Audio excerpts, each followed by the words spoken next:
I grew up in Sicklerville. I live in Sewell now. I started off as a landlord, and then I quickly started my own property management company and transitioned that into a construction and maintenance company as well. So we do a lot. We're not really big in Camden. We do a little bit here and there, but we do a lot in Gloucester City. We do a lot in Millville, in Sicklerville, Pennsgrove, more of what I would call the deep south of. That's changing, right? That's changing, Mike. You're going to be big in Camden soon, exactly. Right? God has helped me grow a little bit there. So I think that's a good transition to get into. How did I get into being from a renter to a homeowner? And for a while, I didn't know the value of real estate. You know, I was working corporate jobs down in Washington, D.C. and Baltimore. I didn't really see the value of owning a home. I just didn't quite understand it. But then I read some stuff and it changed my mind. But before I even got to that point, you need to have enough money to get a house. And really, there's a lot of good programs out there that can reduce the barriers of entry if you want to be a homeowner. But you still need a nice little chunk of money to buy a property. And I think where my journey really started was with my cost savings activities I did as a renter, as just a living. I remember I took my first job out of state because I could get the most, let's say, bang for my buck. I moved to Oklahoma for my first job from South Jersey. And the reason I picked that area was because the dollar could go so much farther than somewhere like New Jersey. And I lived by my means. You know, I ate the same meal, 7 months in a row because I could buy. What was the meal? It was chicken and black beans. I kid you not. That's what I ate canned black beans and chicken. And I saved up enough money. And I moved over. I got some better jobs. I climbed up, just continued to save money, got into a more corporate type position. And my friend led me on to some Bigger Pockets, which if you guys have never heard of Bigger Pockets, definitely check it out. If you want to buy a home for yourself or if you want to be an investor, check it out. There's a lot of free and good resources on that website. So I got into, he showed me Bigger Pockets and he said, dude, why are you paying somebody else's mortgage when you can buy your own property and make money off it potentially? And I looked at it and he was right. I was paying like $1,400, $1,500 for a really dinky small rental in Washington, D.C. And I decided, okay, if I just continue to reduce my lifestyle for a few months, I can go save up enough and buy a house. After doing that for about 8 months of reducing my lifestyle, I'd saved up enough to buy a property in South Jersey. So I decided to move to South Jersey and get my career going as a landlord. I bought a duplex as my first property, and I decided to live in the top half. And why that makes sense for someone who's trying to become a renter to a homeowner is because it reduces the amount of money you have to pay each month as a mortgage, right? So the duplex that I still live in today, my entire mortgage payment, taxes, insurance is $1,900. I have a tenant that lives downstairs underneath me in my other half of my property. It's a up-down duplex, and they pay $1,400 a month. That means my entire payment is $500 to live in my own property. And I can move out one day and rent this unit out, and eventually it turns into cash flow for me. Another thing I did to transition from a renter to a homeowner is I used what you would call it as an FHA mortgage or a first-time homeowner's mortgage. With those types of mortgages, you don't have to put as much money down. You only have to put 3.5%. So if you're buying a $200,000 property, 3.5% with closing costs, you're talking $15,000, $16,000 to get your property. And you don't have to have a great credit score in order to make that mortgage happen either. So it's a great way to enter into home ownership. And if you do it by buying a duplex or some other multifamily property, which is a property that has 1 or 2 units attached to it, you could potentially pay less than what you were renting for and own a property. And that's a great start. And Mike, one other thing for a lot of our audience tonight is not only can you take advantage of the FHA program, like some of our earlier guests mentioned, there are first-time home buyer grants that you can go on top of that. So that, I think legally, not legally, but by the rule of the FHA mortgage, you do have to bring 3% out of pocket, but then all of your closing costs, your mortgage points, your inspection fees, your appraisals, all of those closing costs that could also eat into your down payment, the grant can cover that.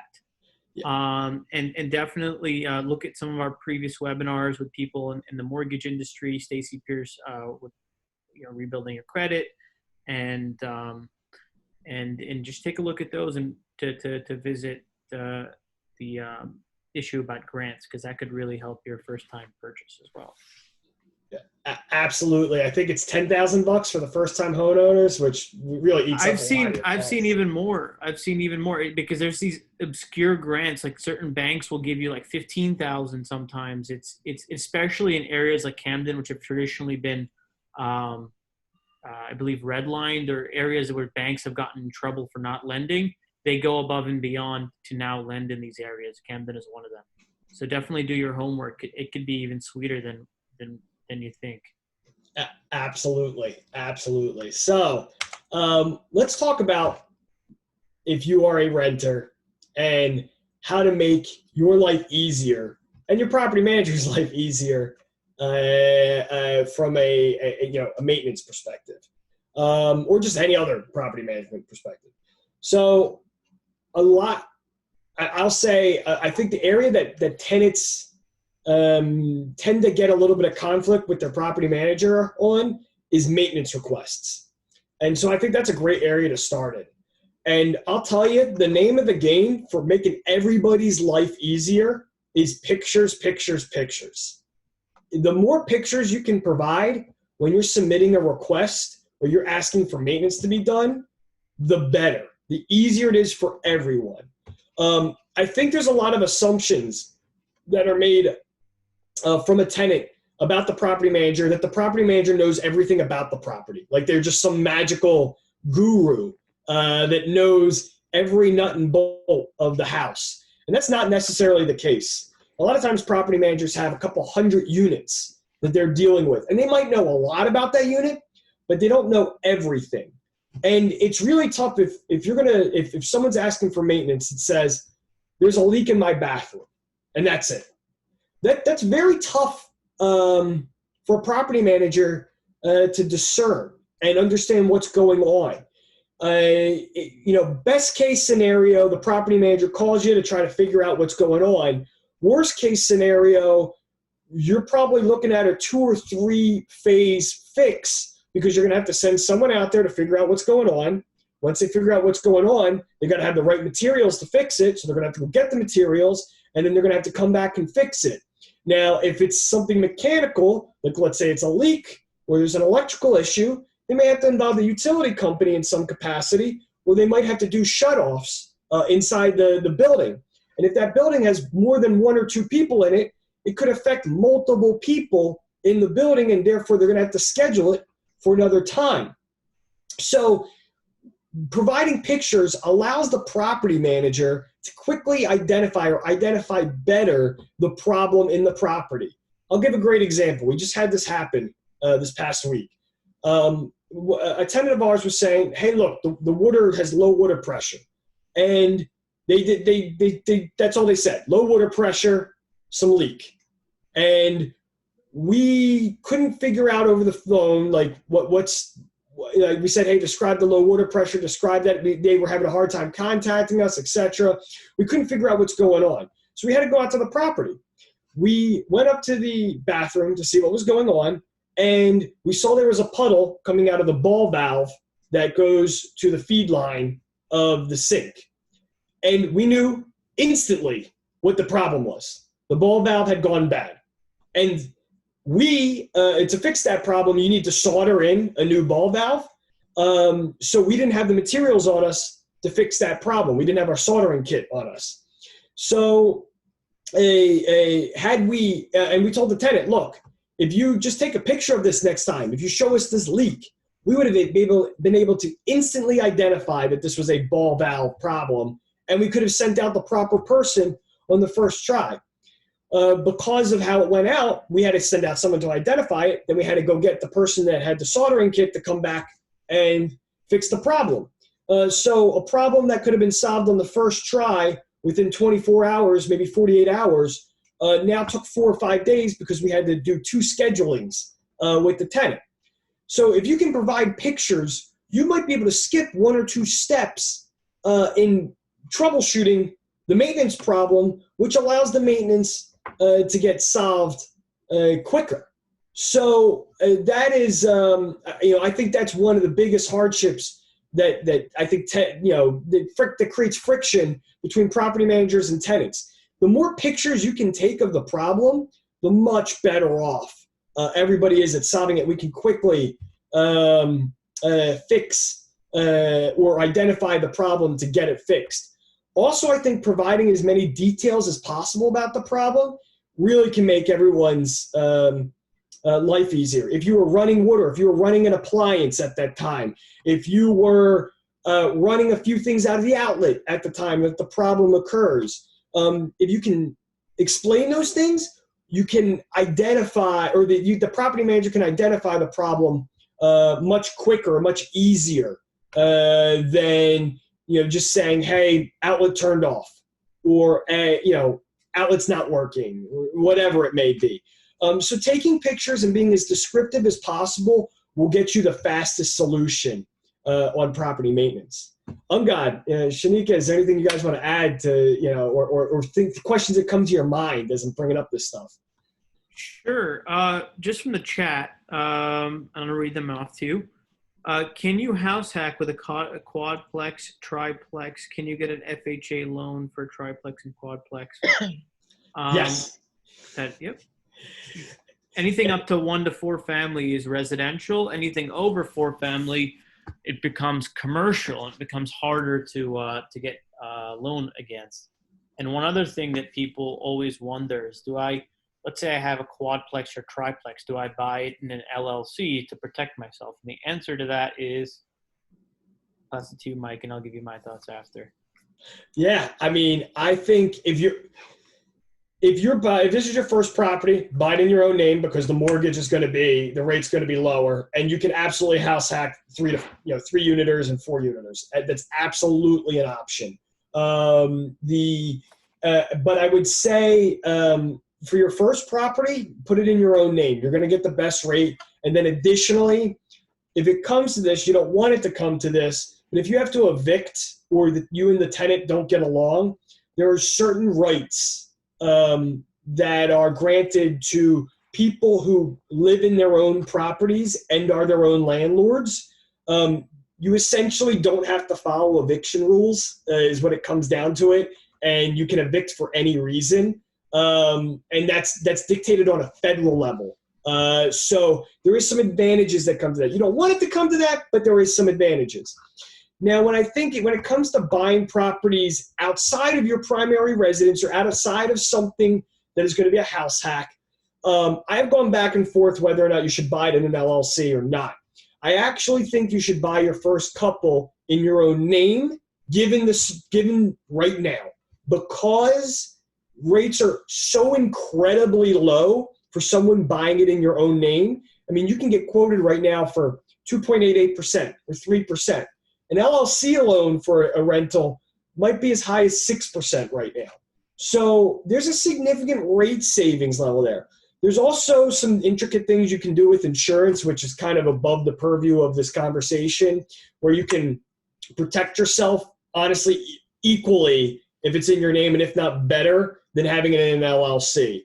Now, once you grow past a certain point, you will want to have your properties in an LLC, because it creates legal shields for people that might be predatory, that have to get past that, or have to pierce your LLC to get to you. So when you get past a certain size, you're going to want to put stuff in an LLC. But that's my 2 cents. I'm God. What do you think? I agree with you. So really, the LLC thing, people give it more credit than it's due. At the end of the day, if you have good insurance, that's probably your best protection, number one. And number two, unless you own more than 10 properties, you can get conforming loans. To make it real simple, that means almost any bank in this country will give you a loan, because they basically, the government is the one who's approving the loans, right? So and the local bank is selling the loans to the government. So up until 10 loans, meaning you could have your own house and 9 others, or you can have your own quadplex and 9 others. You can get up to 40 units if you really push it, and you'll get really, really low 3-4% mortgages on those 40 units if you really push it. But 10 properties, a max of 10. After that, you can't do that anymore. And after that point, might as well buy it now and then an LLC, because there's no advantage of being in your personal name. So, yeah, and the other thing is, I would always advise looking more at your insurance and your LLC, because I have so many friends that'll ask me questions about LLCs, this LLC, that LLC, this, and they never get started investing because they're so focused on that darn LLC. It's not that important.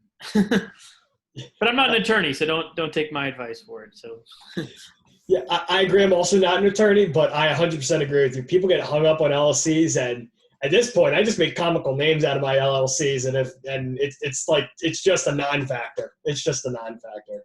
Yeah, I had a friend who was going to have one LLC own another one and own another one, like 3 levels of this, and it's just like, at the end of the day, you're going to cost yourself a lot of money in legal fees and accounting fees and just headache and keeping all of these things straight.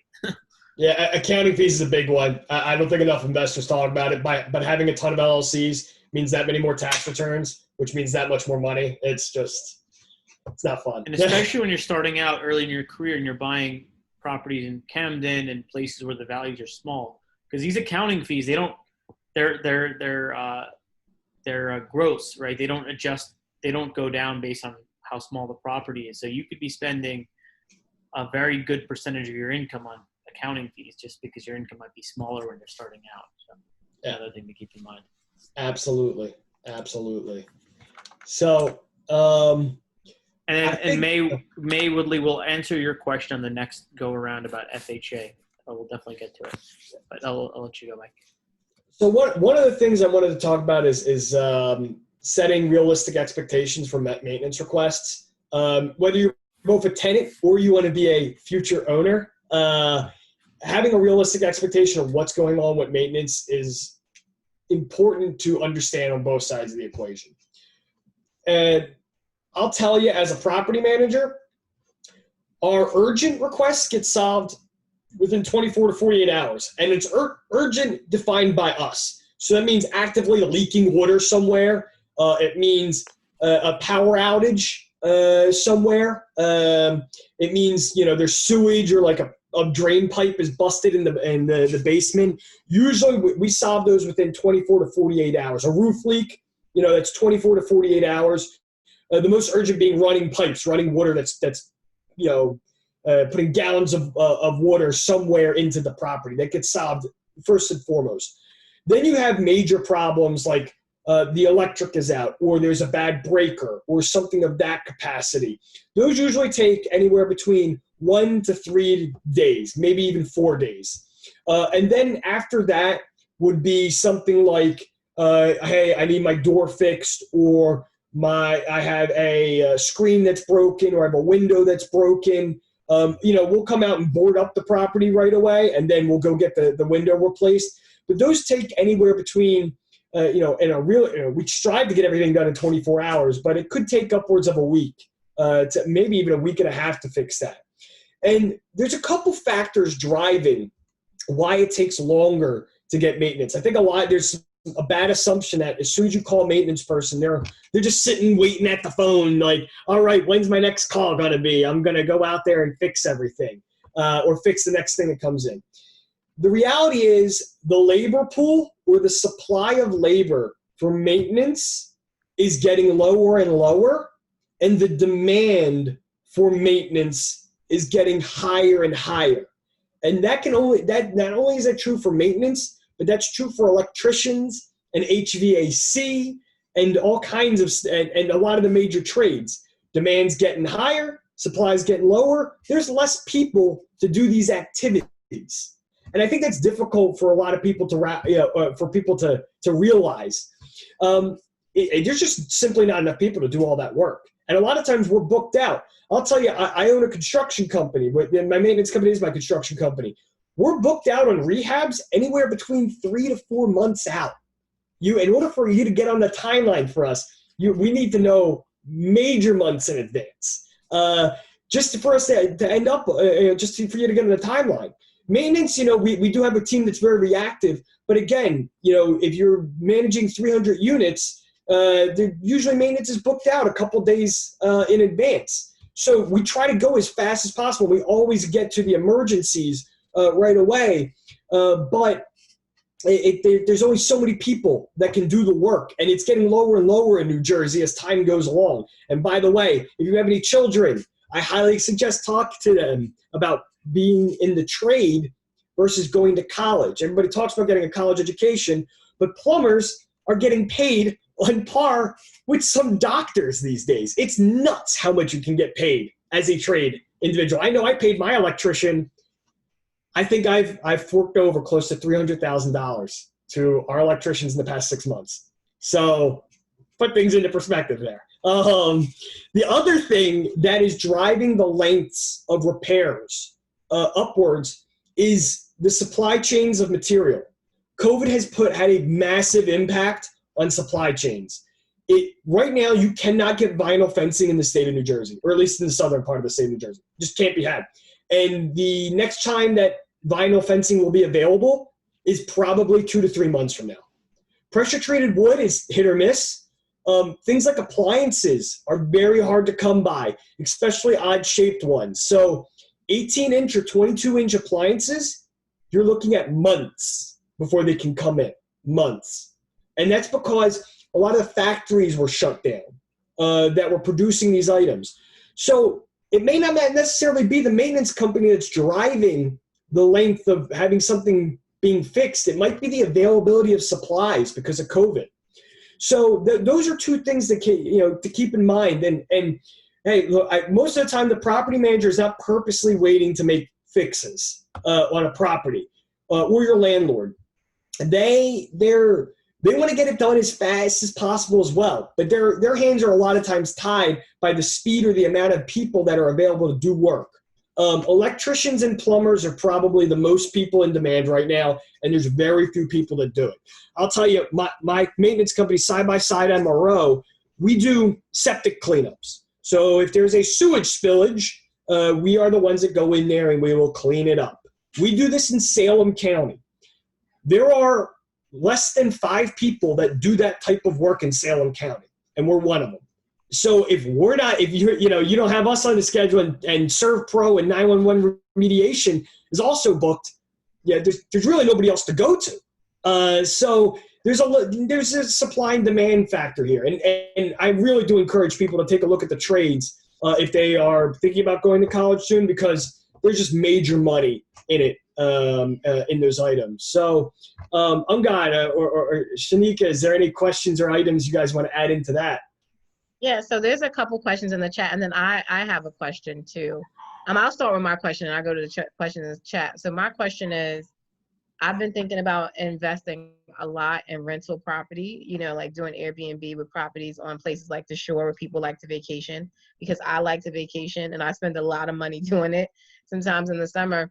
And so my family and I, we've been looking for property managers, because when you think about all of the different things that you were just talking about, all the different issues and figuring out who's the right plumber, figuring out who's the right person, who's the right trades people to bring in your house. Because as you know, if you get somebody who screws it up, now it's more costly.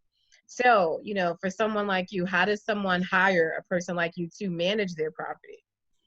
Yeah, so if you own a property or if you own investment properties, I highly suggest, and we had this conversation before we started, joining a local RIA, and there's a lot of good contacts out there. South Jersey RIA is actually the largest RIA organization in the tri-state area.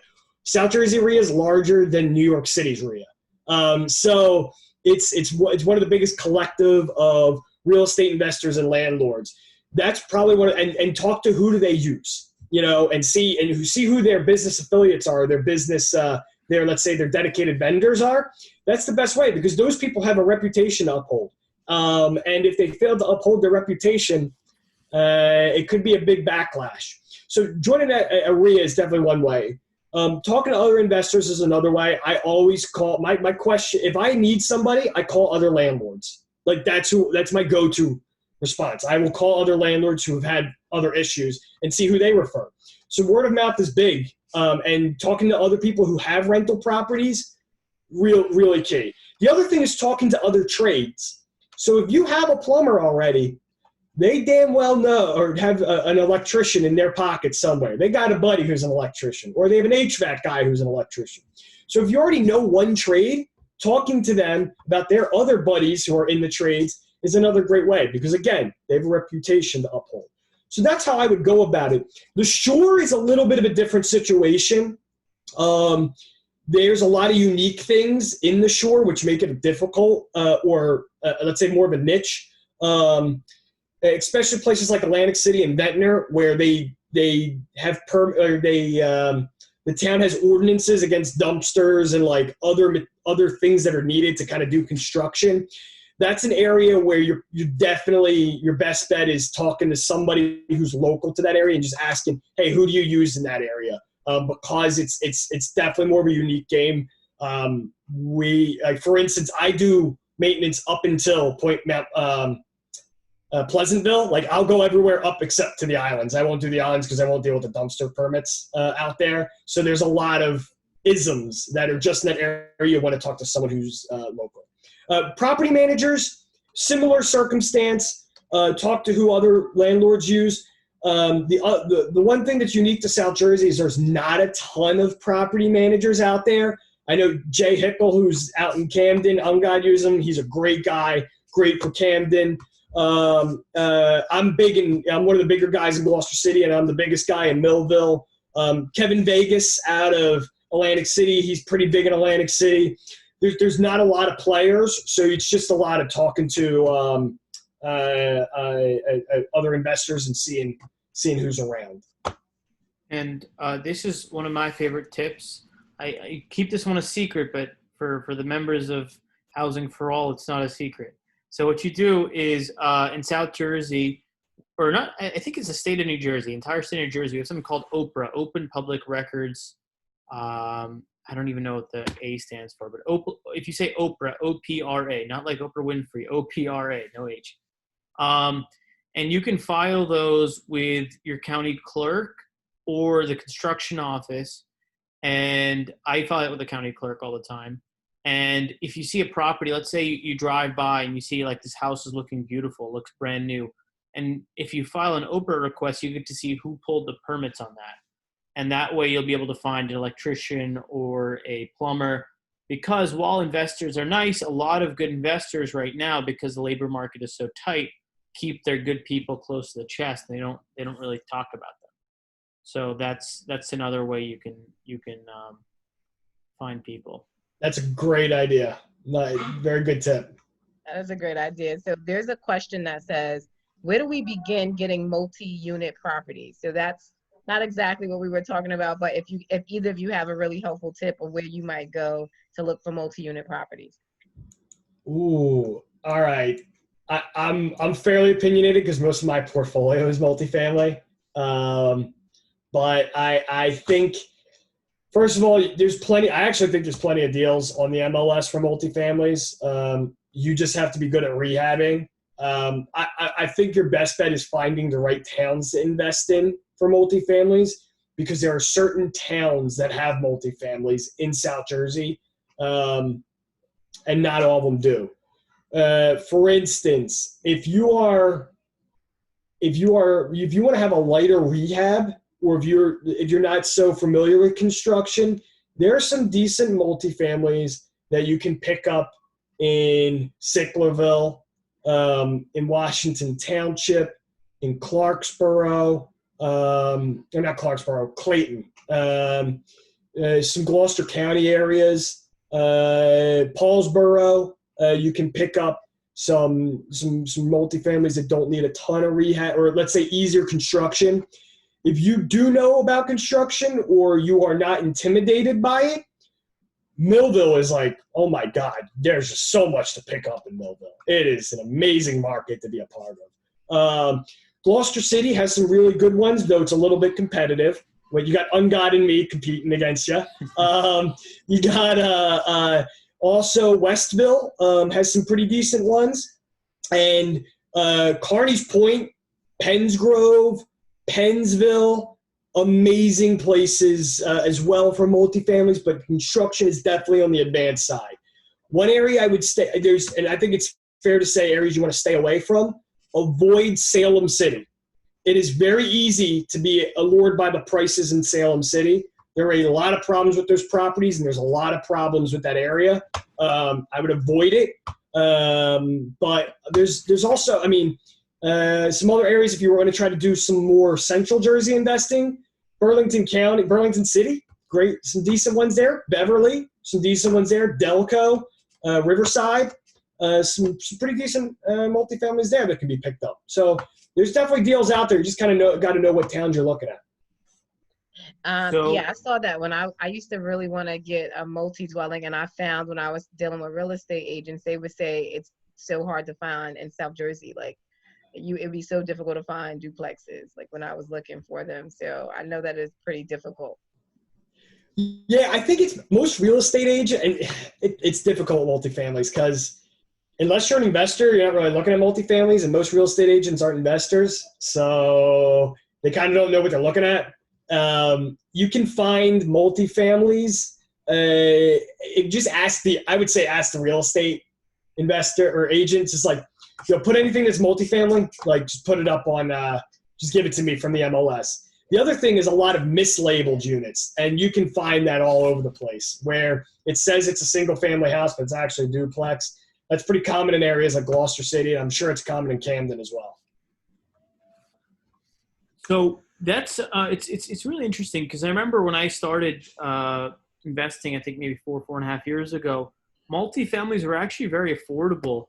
And it was because there was so much to go around. There was so much foreclosures going on, and people weren't really crazy about real estate investing the way they are today. And it used to be that multifamilies felt like a better deal than single families. I'll be totally honest with you right now. I think because so many people want to invest in real estate, given, other investments seem risky and interest rates are so low, I think multifamily has been pushed up a lot. And not to say you can't make money buying them, but I would be somewhat cautious and make sure you're getting a good deal and not just buying it because you want to buy it. Because there are things with multifamily that you might not understand, like utilities, for example, if they're split or not split. You could have a bad leak could really set you back, especially if it's a 4 or 5 unit building. That could be a massive water bill. Multifamily also, in my experience, turns over more than single family, right? Because people aren't, they don't have their roots down as much in an apartment as they would in a house generally.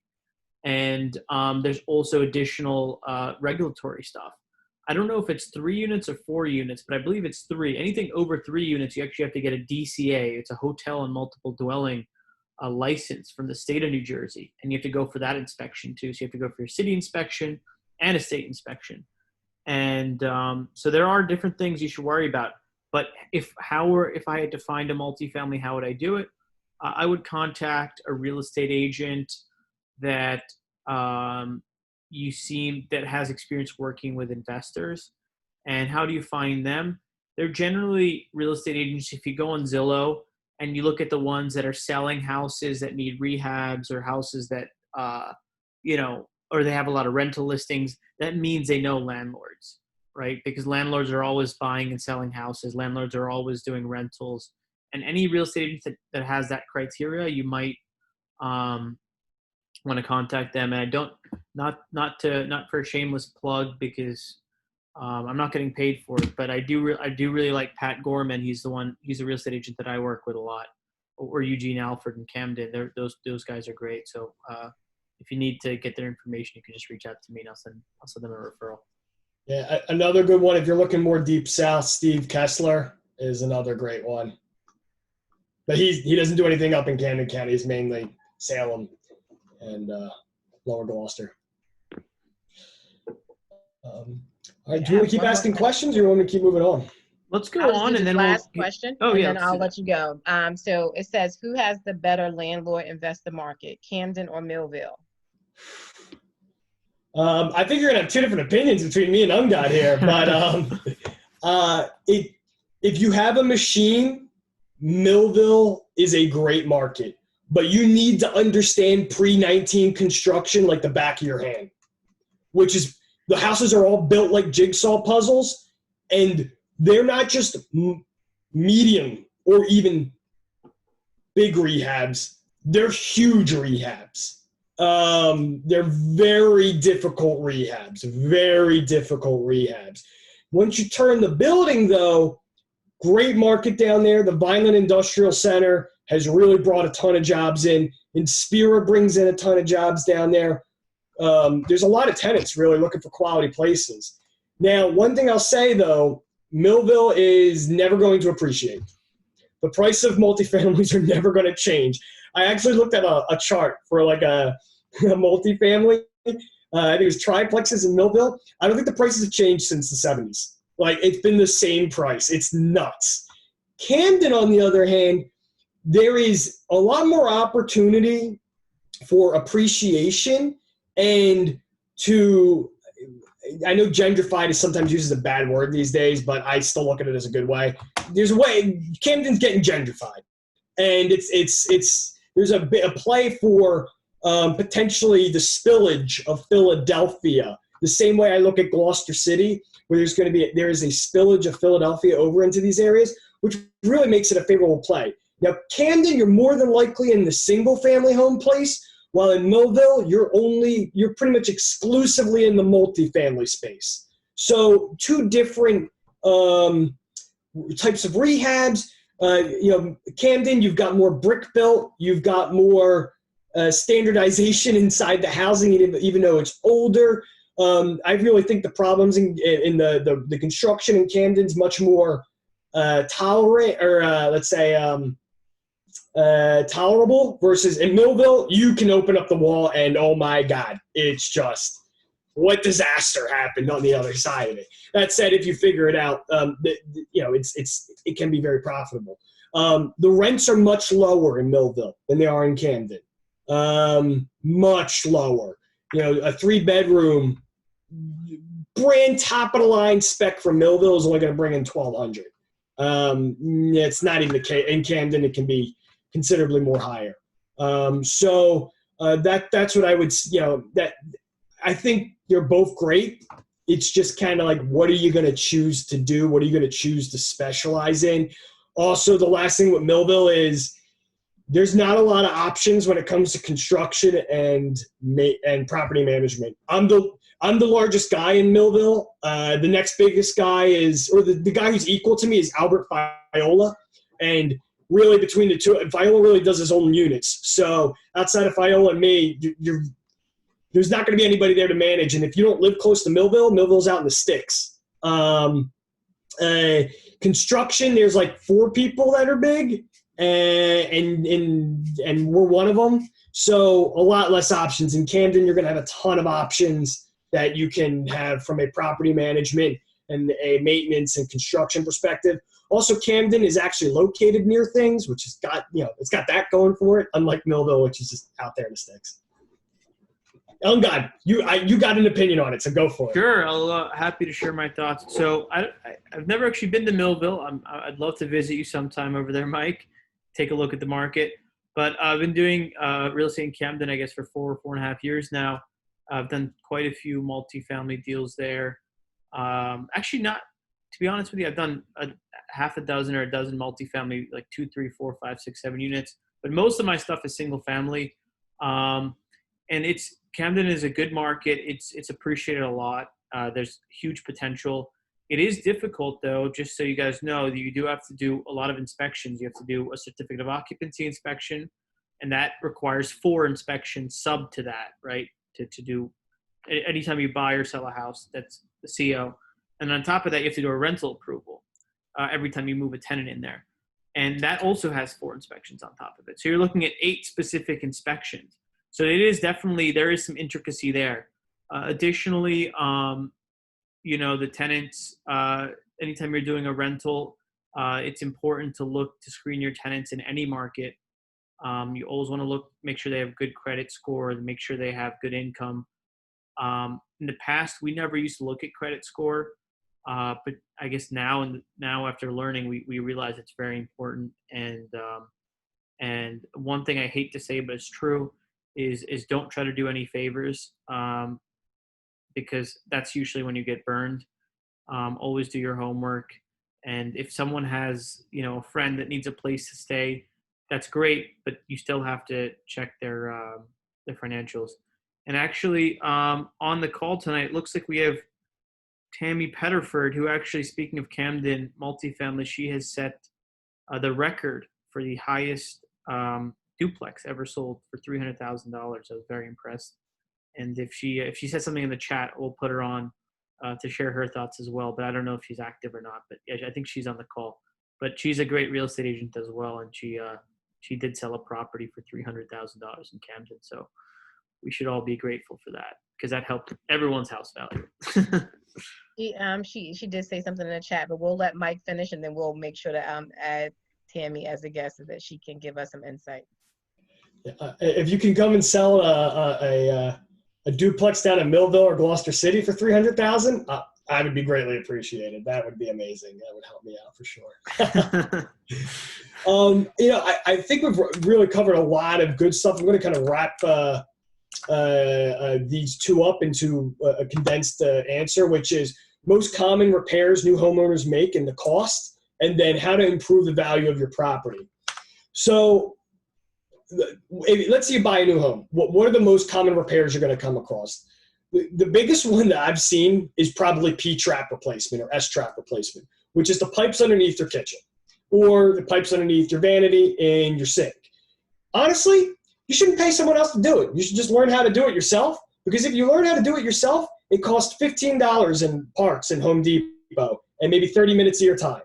If you want to pay a plumber or a maintenance company to do a P-trap or an S-trap, it's probably going to be close to $125 to get it done. So there's a big cost saving. It's really easy to do. The only times it gets intricate is if you have like some specialty, like it's built straight into, there's not actual disconnects and you have to cut off the pipe and then refit it. That's the only time that'll come up. The other thing I see that's common that pops up is, hey, I'm getting air in my window, or I'm getting air that comes underneath my door, or I'm getting puddling. Both are really simple fixes. A door sweep takes care of any door problems. Those cost like $10 from Home Depot. You can install it yourself.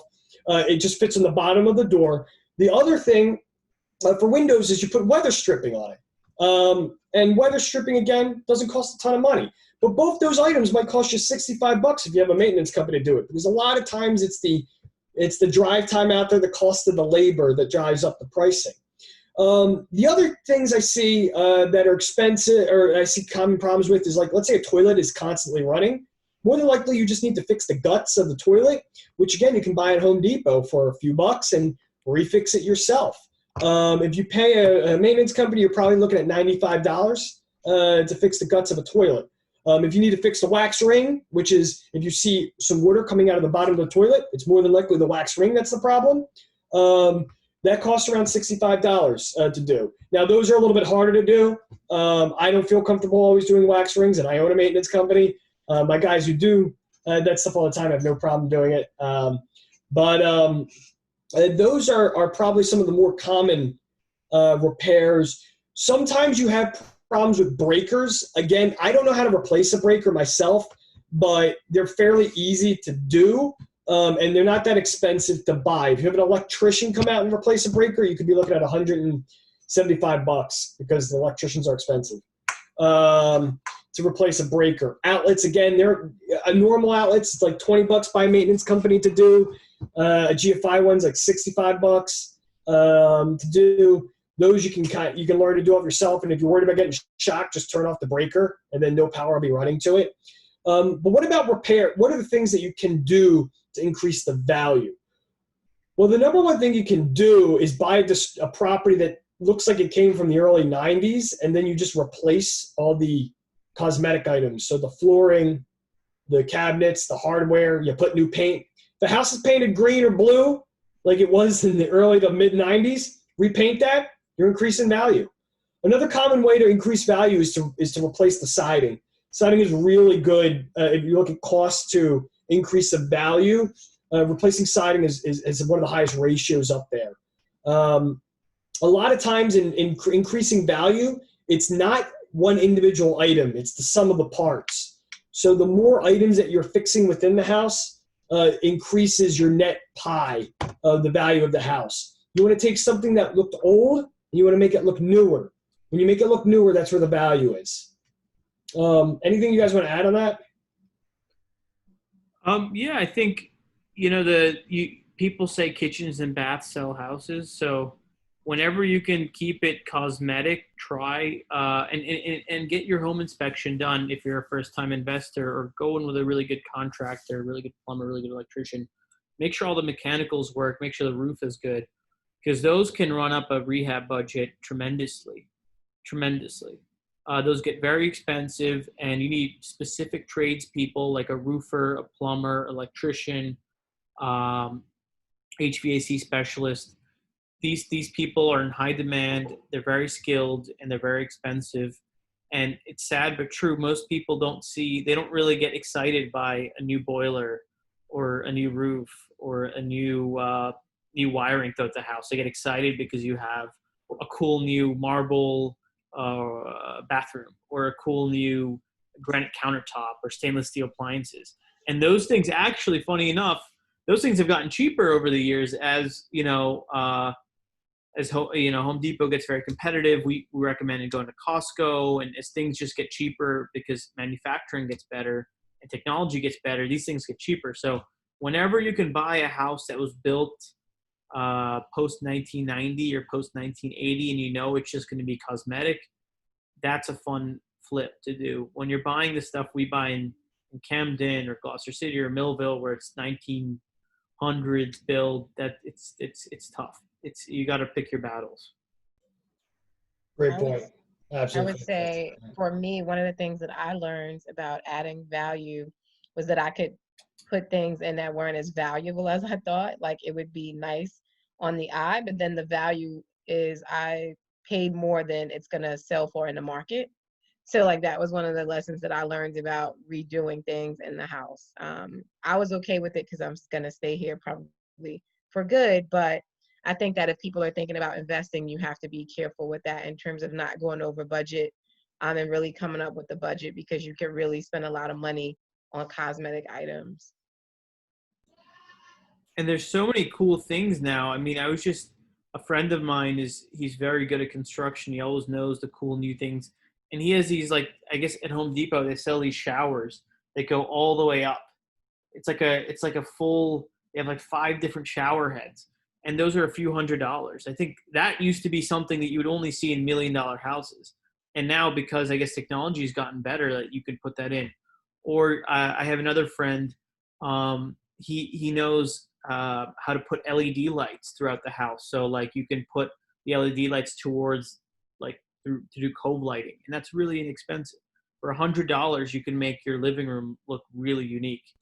So there's little things that, if you get creative, and I know sites like Etsy and stuff like that give you ideas of things you can do to your house that, for a few $100s can make it look really unique without doing something crazy.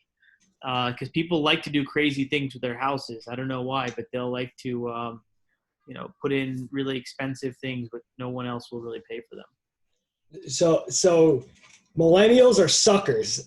My own generation's a bunch of suckers because the things that we do that put in that increase value is we put in things like a wine refrigerator, which costs $199. People pay like $2,000 because it's in the, because it's in the house. Put a nice wine rack in there. Oh yeah, let's get that going. The other items that are on the bleeding edge of they used to be in really fancy homes and really high-end homes, and now they're making their way down, is line drains, which are, if you've gone to like a nice Marriott or something, it's got a line drain, so it doesn't actually have like that metal that drains the water. It's got a line at the end where it connects to the wall, and that actually drains the water. And I don't know, people think that's fancy, and they'll pay more for it. But yeah, that's some of the items I suggest that you take a look at when you're doing your rehab. So basically, to summarize Mike and myself and Shanika, keep it simple, stupid. KISS, KISS. Keep it simple, stupid. Try to do as little work as possible, but that looks best to your eyes, not to your wallet, because you don't want to be spending a bunch of money on a new roof or a new boiler. I've been there. We've all been there. It's not fun. It's not fun. There is a question if Mike is done. Mike, were you done? Yeah, I mean, I think we covered, we should probably turn it, and it's getting close to the hour, so we should, let's turn over to questions. There's a question, and somebody asked this question, which I think may be fast and simple. They just said, do you need dependents to receive FHA grant money? No. Easy. Yeah, as I said, I didn't think that one would be hard. And then it says, does it make sense to upgrade with smart technology? I know you just talked about that, but somebody's asking, does it make sense to do? Total train wreck IMO. Like I think smart technology gets outdated in a year. A lot of the technology gets outdated very easily. So I think it's not worth putting in smart technology. I think it's like some of that tchotchke stuff that you would see in early 2000s homes that just got outdated very quickly. I don't have if they want to install some smart stuff once they buy it, great. But I don't think you're going to get any value at all from it. Great. I'm going to agree. Sorry, Shanika, go ahead. No, I was going to go to the next question. So what were you going to say, Anka? I'm going to agree and then disagree. So I'm going to agree. Don't put anything in your house. It's affixed to the wall or affixed to the ground or affixed to your electrical system that's smart tech, because it's like an iPhone, or an Android. You're going to want the new one next year, and that's just going to get really frustrating. But I can tell you, for $100 or $200, I have in my house the Alexa, and it's going to say something right now. I don't know. And I have the smart plugs, and those are awesome. And so now I don't have to do a switch anymore. It's really cool. But something like that actually is not really real estate. It's just more for personal preference. And that's great because you get the comfort of smart tech, but it's not like you're actually hiring an electrician to put anything in your house. These are all things that go in your plugs, or that are they go on. Or even, I don't have these, but I want them. They're on my wish list. If anyone wants to get me a gift, I'm joking. Is those smart blinds? Those are really cool. Where I think they're a couple $100, but in the morning they'll raise your blinds as the sun comes up. But these are all little things that you're not actually putting into your house. Like Mike said, you don't want to put one of those systems, those Crestrons where your iPad is on your wall and it costs you a few $1,000s, because it's going to look really ugly in a few years once. Yeah, the one thing that comes to mind, I think it's a great point on God. The one that comes to my mind is smart thermostats. They're all trash. They're trash. They're bad. But if you can do the smart plugs like you said, brilliant. That is absolutely the way to do it. It costs less. So why wouldn't you do it that way? Like $20 or less a plug, and you get 90% of the feeling of a smart home without actually getting your hands dirty or your pocketbook empty. Absolutely. And then there was another question. This might be a quick one. So somebody's asking about funding for maintenance after purchase. My thought on it is, I guess that's something that you would budget in initially, but I don't know. What is your perspective, guys, in terms of funding for maintenance after purchase? If you can't afford maintenance after you buy the house, you shouldn't be buying the house.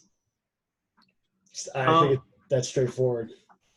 Well, it's a very good question, and it's a very dangerous question. So people have been in this situation before. They buy their first investment property, and lo and behold, their boiler goes out, and they have to spend $5,000 or $6,000 on a boiler repair. How do they do it? The answer to that is there's no good answer. You have to borrow from people you know. You have to maybe do a HELOC on your primary residence, but no bank or no lender. It's really sad, but no bank, no lender wants to lend to you when you need the money. They want to lend to you when you don't need the money, aka when you're buying it. But once you've already owned the house, you don't want to show that you need more money, because then people get very nervous that you're not going to pay back your loan. So I guess what I would do is, when you're going into it, put a cost overrun line item on your budget. So if you're buying a $200,000 two-family house, try to put $5,000 or $10,000 aside in an account. And I know that's going to stink because it might take you a while to save that. Put that away. Don't touch it. Call it your rainy day fund for your property. And then every year, maybe add a little bit to it as you start making money on the property. Yeah, a less ideal alternative, but it's a possibility for mechanicals. A lot of the large HVAC guys will do financing for their items. So you can finance a furnace, or finance a boiler, or finance a AC through them. I will say you're going to be paying out the wazoo for that item, though. A lot of times they might charge you $7,000 for a furnace that any other company would charge $3,500 for. But at least they'll give you financing for it. So it's an alternative, not an ideal alternative, but something there if that happens. So, Mike, I know you have to go at the top of the hour, so I have one more question for you, and then Angad and I'll stay on a couple more minutes in case there's a few more questions. Thank you so much for joining us tonight. I'm going to just leave you one more question before we let you roll. So someone asked, is Millville more for long-term rentals? Because I know you're our Millville expert. Angad hasn't been there, so I had to put that last question on you. Yeah, it is. It absolutely is. I had a pair of tenants that have been there for 15 years. You get long-term rentals there. It's also one of the areas in New Jersey where the cost of home ownership and the cost of rentals are very similar to each other. So, again, there's not a lot of incentive to go buy your own house when the cost of, or I shouldn't say similar, the cost of renting is lower than the cost of home ownership. So there's not a lot. There's an incentive to continue to be a renter in that area and not have to deal with some of the costs of home ownership. But I love the market. I just put up a triplex last week, and it became fully rented in 7 business days. We have so much demand in that area. Also, if you like the outdoors, Cumberland County is an awesome county for outdoorsy items. So really good, quite a good area. But that's not to say Camden has long-term rentals too, and so does Camden County as a whole. So there's long-term rentals everywhere if you're buying the correct kind of rental. Honestly, Sicklerville, my hometown, you can get long-term rentals there. It's a pretty good area. Westville, Brookline. Brookline's a great area for rentals. A lot of people don't realize the city of Brookline was founded exclusively as a rental market. The United States government paid to have 354 rentals put up in Brookline. And that's where all the housing was. It was rentals for ship workers. And over time, they sold off the rentals, and it became more of a homeowner town. But the city of Brookline actually is a landlord. They have, I think they sold 26 of their own rentals. So, and people have just been living there for years. So every place is a long-term rental, or every place can have a long-term rental area. I think where you start getting more short-term rentals is in the more affluent areas.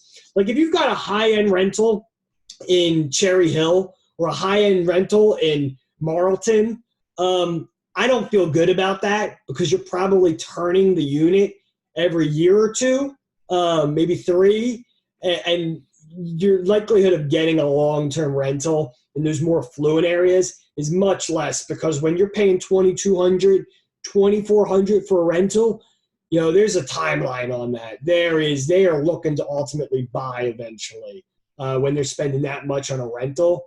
because it just doesn't make the financials don't jive in the long term. I also think another great area for long-term rentals is the shore. Shore, but not the Airbnb stuff. The shore workers that live there. Wildwood is a great example of this. Holy cow, there is not enough supply for rentals in Wildwood. There's just not enough. There's more people there than there are supply of long-term rentals. The Airbnb market ate up. The short-term shore rental market ate up a lot of the housing. There's just not enough housing out there. So you will get long-term tenants, especially if you're just doing the yearly stuff. I mean, anything you want to add on there, Angad? Yeah, so I think honestly, you make a really, really good point as to your town and the length of tenancy, but that's a high level view. And I think at the micro level, you can be upfront with your tenants, and it's not illegal to screen based on length of tenancy.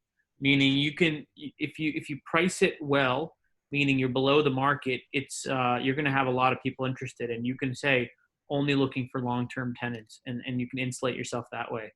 So if you do that, you make the person sign a 2, 3, 4 year lease. That's totally legal.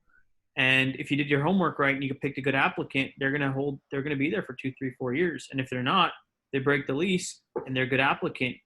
That's actually you can send them to collections and get your money back because your lease is it's a legal contract.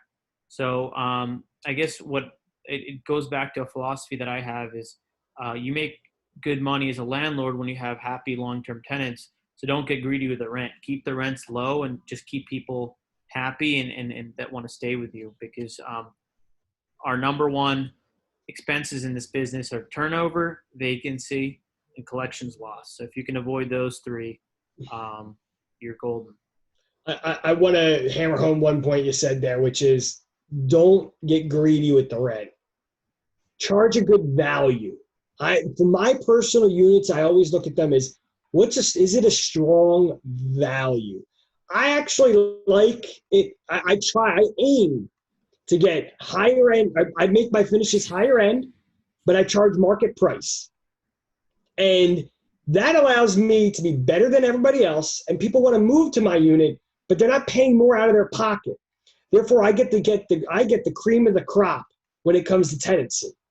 Everybody wants my unit because it's the market value, but it's got higher end finishes. And that creates a tenant that is very happy. And when your tenant's happy, there's less frustration and you're happy. Everybody's collecting money and they get a good value. You're making income. We all win. Thank you so much, Mike, for joining us. I know you have to go. This was such an engaging and great conversation. I personally learned so much. It kind of inspired me to figure out that I have to kind of get rolling on some of the stuff that I want to do. But thank you so much for joining us tonight. No problem. Thank you guys so much for having me. It was a great conversation. If anybody wants to reach out to me, they can visit my website, which is up on the screen, which is www.TerraVestraPropertyManagement.com. I also have SideBySideMRO.com, which is my maintenance company. And you can follow me on Facebook at TerraVestra Rentals. I do put out a decent amount of content on Facebook. Or catch me on SJ Radio webinars. I host 1 or 2 every month. So thank you guys very much for having me on. It was a great pleasure. Thank you. Thanks, Mike. Really appreciate it, and you were awesome. And hope to have you back soon. And we'll do some business soon. All right. Take care, guys. Have a good one. Before we go, is there any other questions? Does anybody have any additional questions? Oh, we were going to let Tammy join us on God, remember? Yeah, Tammy, are you still with us? She is. I see her. She's still there. All right, so I'm going to say allow to talk. Okay, let's do that. Tammy, you're live. I'm asking you to unmute. Can you hear us? Hello? I think she's unmuted now. I'm not sure. She's unmuted. Maybe her microphone or some headset might not be hooked up. Hey, Tammy, can you put in the chat whether you hear us?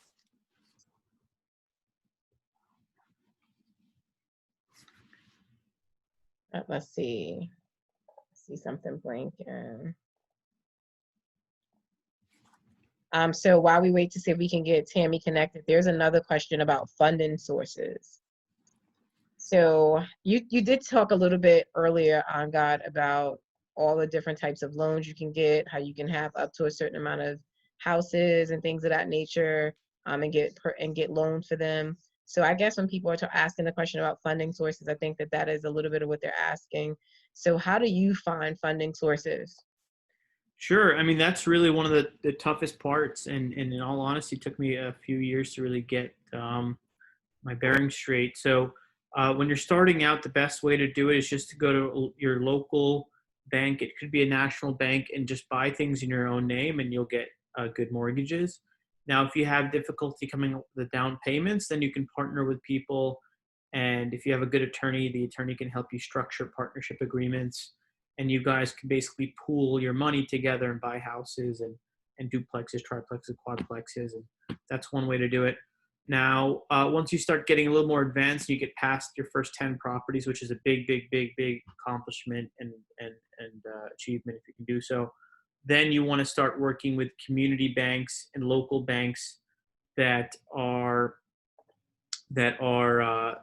do what's called commercial lending. It's called commercial lending.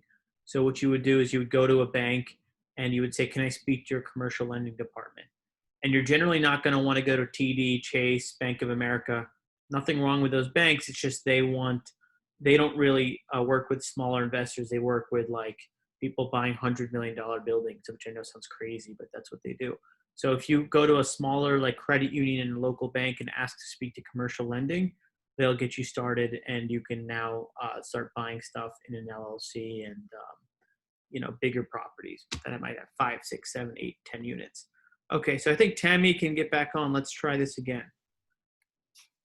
Tammy, are you live? Can you hear me? Yeah, you're live. Great. Hi, Welcome. Ian. How are you? Good. How are you? Thanks for coming joining on. us. You're welcome. It's always good to hear what other people are doing and their thoughts, and see what people are looking to learn. Helps me to kind of better myself in the market when I attend the different meetings, because then I can hear what local people are looking to learn about, and then not just local people, but in the market specific, especially tonight. Seems like people had a lot of questions about how to find the duplex opportunity or the multi-unit opportunity.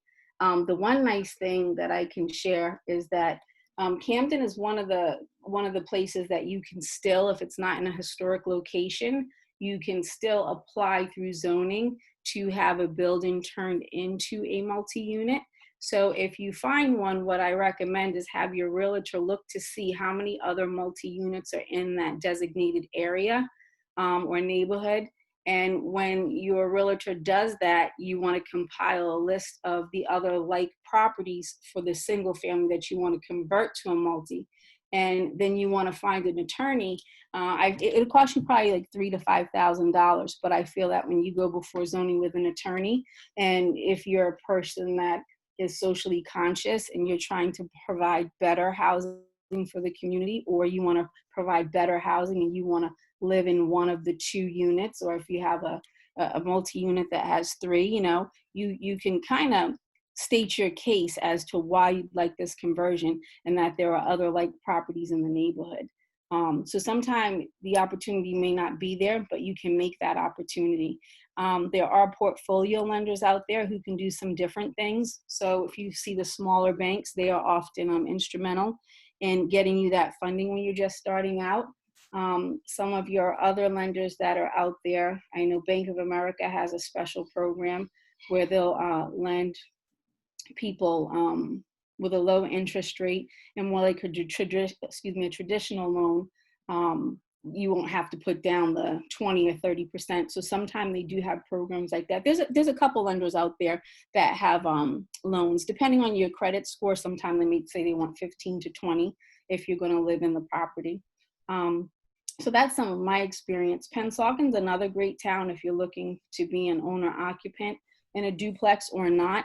Pensauken typically will not allow you to recreate, or if when I say recreate, I say that to say this: make certain if your agent or if you know somebody that has a duplex in town, make sure before you purchase it, it was not taken out of duplex status, because oftentimes people will purchase a property and it'll have 2 kitchens, or it may have at one point in time been a duplex, and the seller will say, oh, well, it used to be a duplex. Pennsauken is one of the municipalities, as well as Cherry Hill. If you do find a duplex property and it was previously zoned multi-unit, they won't let you go back.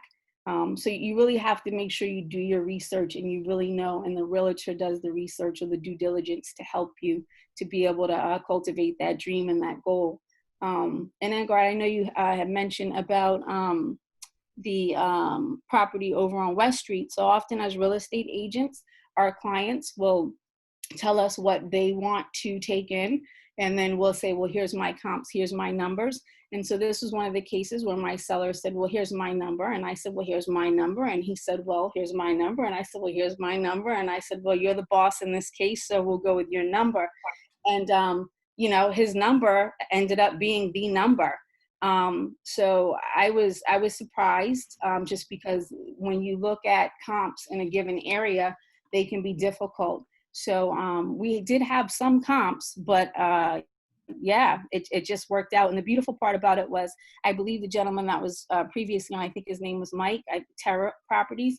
But one of the things, what was I going to say? There's something that he said resonated with me as it relates to, what did he say? He said something. I can't remember what the point was. I just lost it. But he had made a comment. And owner occupant, I think that's what we were talking about. Philadelphia came back to me. So that is true. You do get a spillover or a move over from Philly. So that was an owner occupant, and the 2 offers that we received that were basically at that number that you see that it closed at were both owner occupants that needed to, one wanted to be over here from Philly because Philly market is just so difficult right now, or it was pre-COVID, to land a multi-unit at and that price range. Everything was probably going $400 to $500 in certain areas. And then the other individual was actually that made that type of an offer. We had multiple offers that were close to asking, and then we had 2 that were basically at that number. And that individual worked in town and really needed to be closer to work and wanted to occupy the smaller of the 2 units and then rent the larger of the 2, just to kind of pay the mortgage. So it was an interesting project. I wasn't part of the renovation or that piece, but that particular investor did take the time to go before zoning and have that zoned a duplex. So that's just my little input on duplex properties in the area. I hope that helps somebody. Thank you. I think that was great. That was extremely very helpful. I think I don't see any other questions. Any other questions for any of us before we let everyone go tonight? I have one last question for Tammy. Sorry, how do you think? Sorry, I don't know why I keep sneezing, but how do you think the Camden market is going to do for the rest of the year and maybe going into next year? I mean, what I've seen is that, you know, I was really afraid after COVID we were going to see a slowdown, but I don't think we really saw that. And what's your experience been? Where do you think we are, where we're going? I think that Camden's going to continue to go. When I work with a client, I provide them with a map of the entire city, which I didn't color code it. It's just the map that I chose. But when you're speaking to people that are not from our state, let alone, you know, our area, not being from the area is one thing. But when you have people that are calling you from out of state, they really have no idea. So I get calls from all over the country. I've even had people, believe it or not, from Europe that deal with couple of other investors here, but I've been on calls with all different types of people from different places that are looking to invest. So I think when I look at Camden, I think that it's going to continue to move.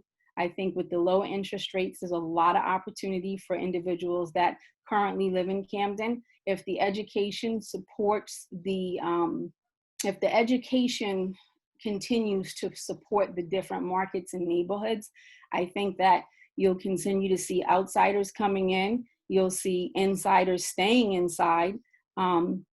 I think that the market's just going to continue to grow. I'm not really worried about the Camden market. I think that it's just going to forever develop.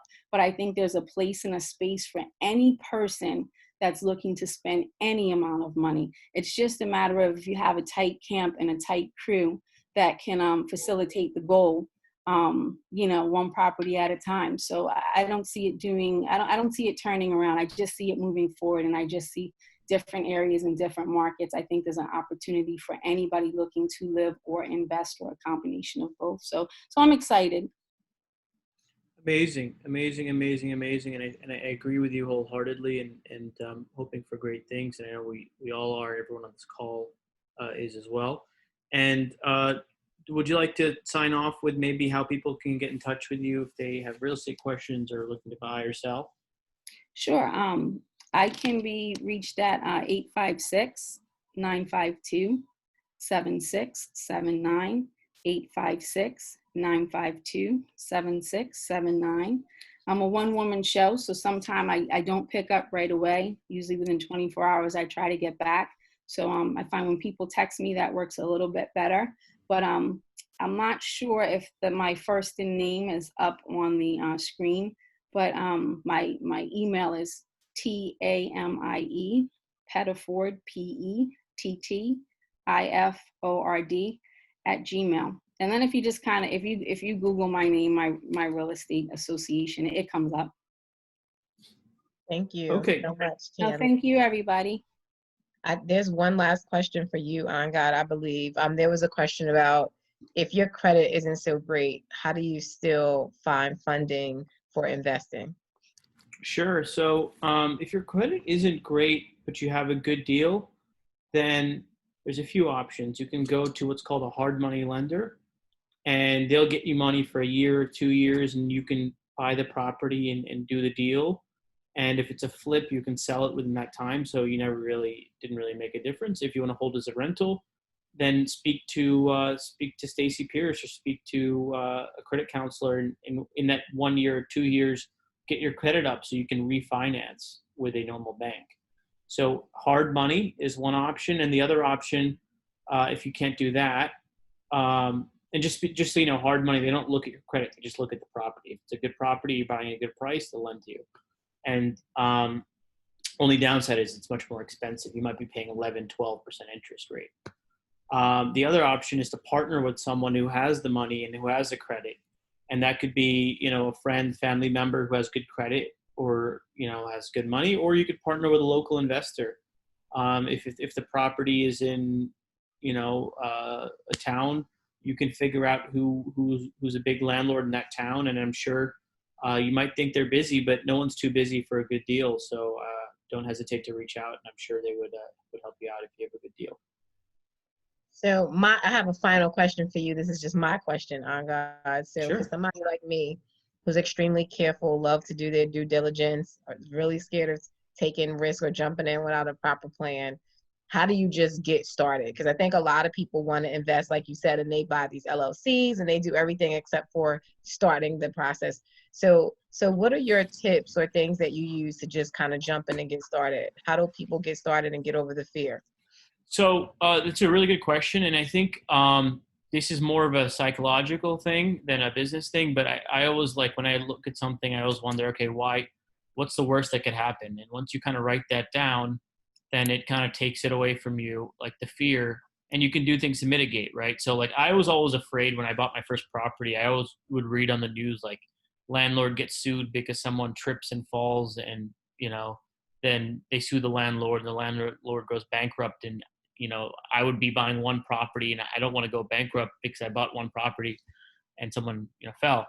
But in reality, I realized that a risk like that, if you have a good insurance policy, you're protected. You don't have to take on that risk personally, right?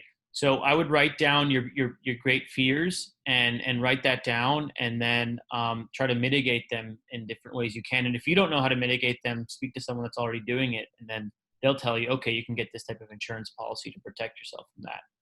Or if you're worried that you're paying too much for the house, speak to an investor, and maybe they'll tell you, you get a good deal or don't have a good deal, and just really going after your fears and identifying them, and that way you can push past them. That's great. Well, thank you guys. Thank you, Tammy. It was a pleasure to have you on tonight. It was great. We didn't know we would have you as a guest, but it was great to have you as a guest. That was wonderful information that you share with everybody. On God, as usual, it's always great to host with you. And next week we'll be on same time at 7 p.m. Awesome. Thanks so much, Shanika. Thanks so much, Tammy. And Mike was awesome too. So everyone give him a shout out too. But appreciate everyone. Thank Have you. a great night and good weekend. Good night.